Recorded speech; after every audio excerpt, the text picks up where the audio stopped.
J'espère que vous portez bien. Pour ma part, je suis pas sûr. Mais alors là, mais pas du tout. Mais je pense profondément même que je vais bien. Que je vais même très bien. J'ai une question à vous poser. Et j'espère que vous allez y répondre sincèrement. Combien de fois, depuis hier, vous avez revu la scène, le but de Maguire? Sincèrement. Depuis hier.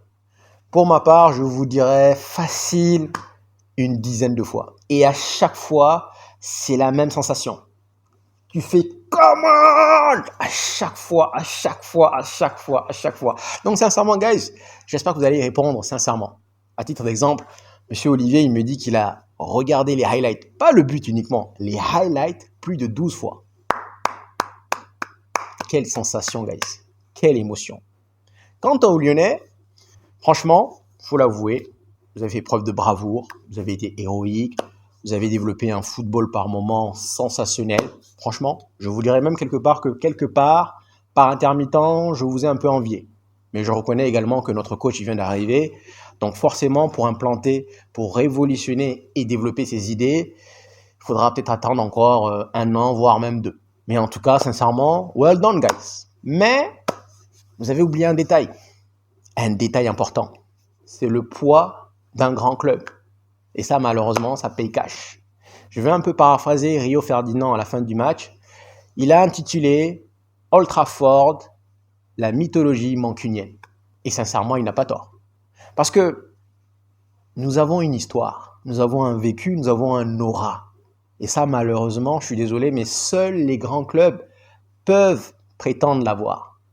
Je pense sincèrement et fermement que parfois, on n'a pas nécessairement besoin d'avoir un coach sur le banc pour gagner, remporter le match. Hier, c'était un exemple parfait.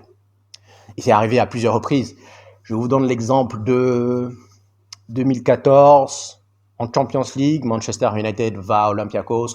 On perd, mais vraiment ridiculement 2-0. Au match retour, je vous jure que qui est Moïse ou une autre personne, on allait remporter ce match. Triplé de Van Persie, no comment, le match est plié. Également sous Mourinho, on va à City, on est mené 2-0. Et là, les Citizens sont en train de s'enflammer parce que s'ils remportent ce match, ils seront effectivement champions devant nous. Et là, tout d'un coup, boum, 3-2. Doublé de Paul Pogba, but de Chris Smalling, et le match bascule. Sous Olé, Paris arrive à Old Trafford, il nous domine, mais convenablement. On a été lamentable lors de ce match. Au match retour, malgré toutes les blessures, tous les absents qu'on avait, on gagne 3-1 et on élimine Paris. Également sous Tenard, ça arrive encore et encore et encore et encore. On appelle ça l'aura d'un grand club. Et encore une fois, comme je l'ai mentionné dans la présente vidéo, c'est la raison quelque part pour laquelle nous sommes encore là. Parce que oui, ça fait 12 ans, donc belle lurette. Je pense que parmi nous, il y en a plein qui ont changé de club entre-temps. Mais nous sommes encore là parce que justement, on le sait. Au fond de nous, on sait de quoi ce club est capable. Et franchement, encore une fois, guys, masterclass. Magnifique. Maintenant, je vais revenir un peu, apporter plus de détails sur le match. En réalité, Mazraoui, c'est quelque chose que j'avais oublié de mentionner hier. Mais guys, Mazraoui, la sortie de Mazraoui, ça a quelque part déséquilibré l'équipe, déséquilibré la défense. Je pense que Mazraoui, la présence de Mazraoui nous a apporté une certaine sérénité, une certaine stabilité. Et je pense que, apparemment, Rubena nous dit en conférence de presse qu'il a eu un problème et qu'il a dû rentrer. Pour l'instant, je ne le connais pas malheureusement, mais apparemment, il a eu un problème, il a dû rentrer chez lui. Et tenez-vous prêts, c'était Lindelof à la base qui était censé le remplacer. Lui également, il a eu un problème personnel et lui aussi, il est rentré. Donc peut-être que si Lindelof est rentré, ça allait être pire, peut-être. Mais c'est un point très important. Mazraoui qui était là et le fait qu'il ait été remplacé, derrière, le match est parti un peu en... Pour revenir après sur Garnacho, je me suis refait les highlights comme je vous ai dit. Et franchement, Garnacho, le premier but, celui de Ugarte, il est magnifique. mais pas le but en lui-même, mais l'action avant le but. C'est-à-dire que Garnacho, tel un ailier au handball, parce que moi je l'étais, et donc parfois tu viens couper au second poteau, il fait un appel, il reçoit, belle passe de Bruno Fernandes, et sur le contrôle orienté, il élimine 2 joueurs. Magnifique, sincèrement. Cette action, elle est masterclass. Sur le contrôle, il élimine 2 joueurs, accélération, et là, il lève la tête, il fait pas comme d'habitude, il fait pas une passe, allez, je l'envoie et puis ben on va prier. Non, il fait une passe, vraiment en retrait, et là, Ugarte, au lieu de se précipiter, il prend le temps de vraiment ajuster pour être sûr de cadrer, pour être sûr de finir. Et franchement, l'action là, elle est masterclass. Seulement, voilà, Garnacho, derrière, il doit comprendre que tu n'es pas nécessairement obligé de marquer un but. Tu n'es pas obligé nécessairement d'aller au bout. C'est-à-dire que franchement, sur cette action, on va applaudir. On va te dire masterclass, on va te dire well done, sincèrement. Mais parfois, il faut juste être un peu plus altruiste. Et encore une fois, je sais que beaucoup parmi vous, franchement, sont énervés, et c'est totalement légitime, sont totalement énervés envers de Garnacho, mais parce que franchement, je me dis que c'est juste des détails, guys, des détails. S'il arrête de vouloir faire un peu comme Cristiano Ronaldo, parce qu'en réalité, ce qu'il veut faire là, c'est vraiment inscrire son nom autant que Cristiano Ronaldo. Et par moment, je dirais à ses débuts, Cristiano Ronaldo était pareil. Il arrivait, il levait jamais la tête, il faisait parfois ses dribbles qui ne servaient à rien. Et franchement, Cristiano Ronaldo, il a fallu vraiment le polir. Et je me dis que Garnacho, franchement, les gars, si on arrive, parce qu'encore une fois, tu n'es pas nécessairement obligé de marquer. Tu peux, dans un match, être titulaire de 4 pas décisifs. T'as pas de but, mais finalement, tu as été tellement sensationnel que tu es toi l'homme du match. Il n'y a pas de but. Mais tu as délivré 4 pas décisifs. Et hier, il aurait dû le faire. Vous vous rendez compte que Højlund a eu 0 tir. Franchement, sur le coup, je me suis dit Højlund ne servait à rien, mais honnêtement, après avoir revu le match, franchement, il a bien combiné. Et c'est ce que M. Karl disait justement en live. C'est vrai qu'il a bien combiné. Et regardez l'action où il est dans la surface. Regardez comment il glisse la balle à Dalot. Dalot qui fait un centre en retrait à Dorgu et Dorgu qui tire. Boum.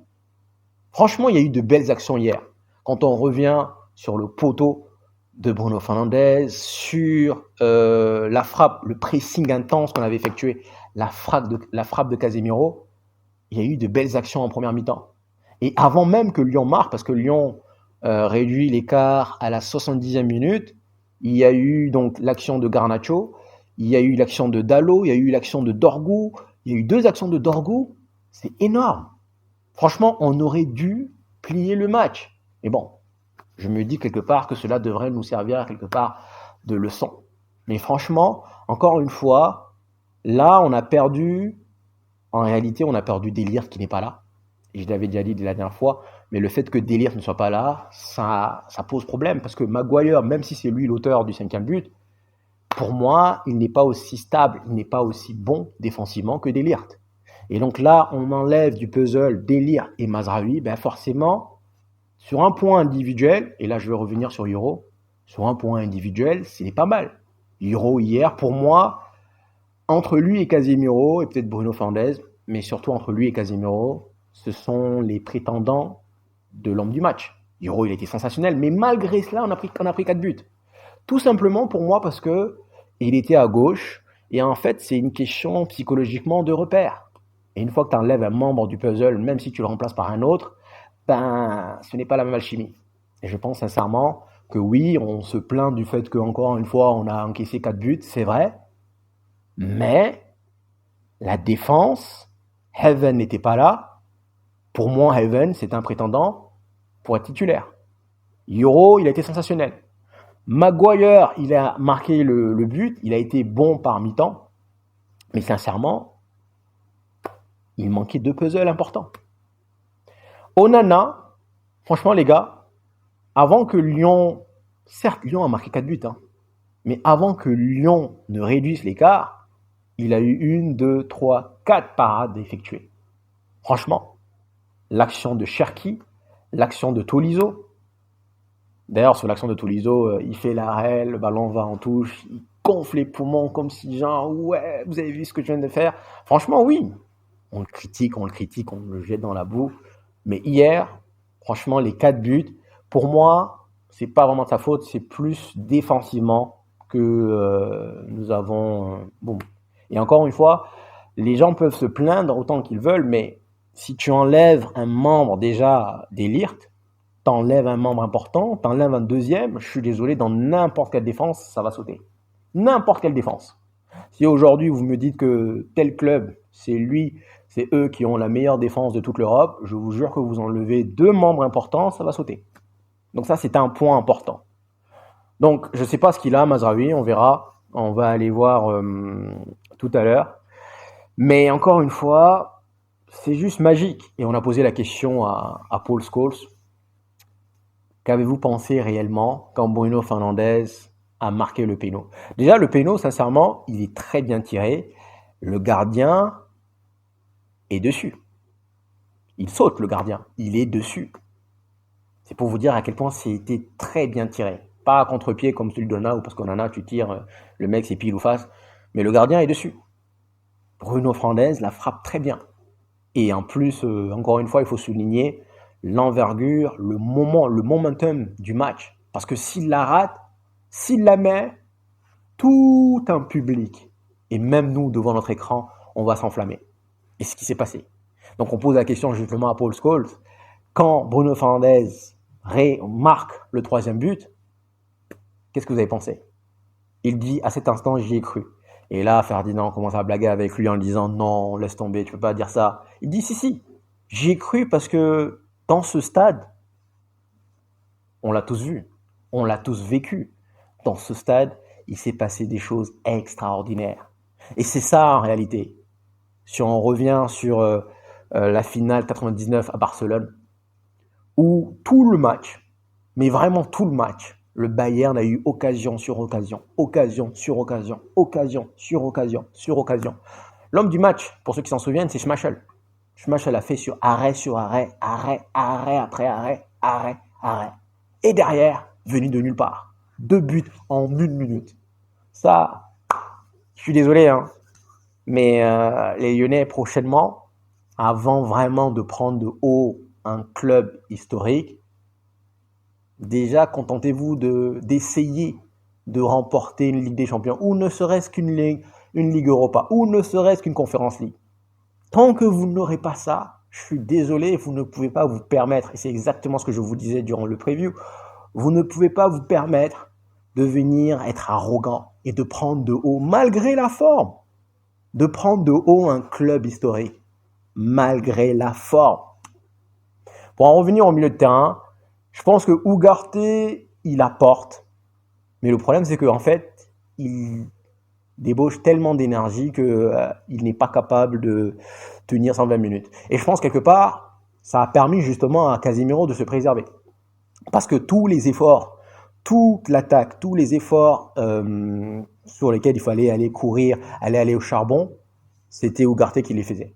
Et Casemiro, intelligemment, puisqu'il n'a pas les jambes, il a profité de cela. Il a profité du fait que Ugarte courait dans tous les sens pour pouvoir se préserver. Et cela a été bien bénéfique, puisqu'encore une fois, si vous revenez sur le penalty, il fait un appel d'un attaquant, d'un Chicharito.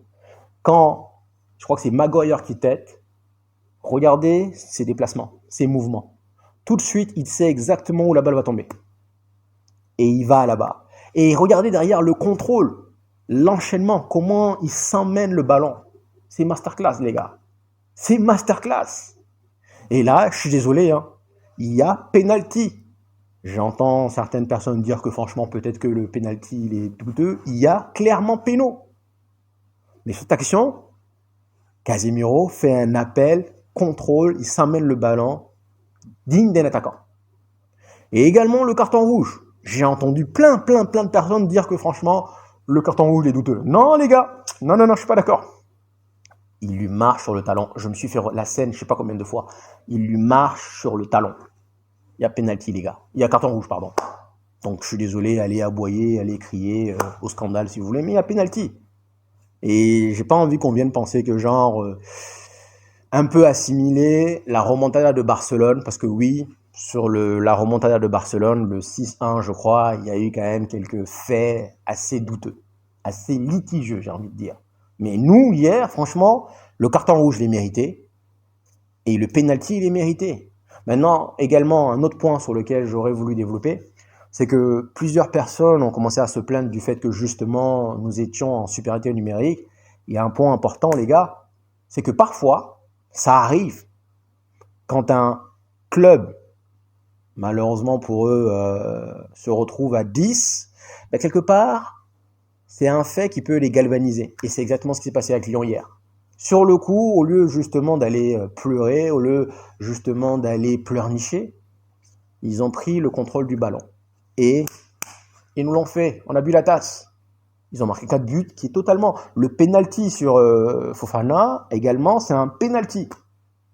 Mais en première mi-temps, il y a un point qu'il faut relever, c'est qu'en première mi-temps, à plusieurs reprises, les joueurs lyonnais, quand nous, on voulait aller en contre, ils nous fauchaient.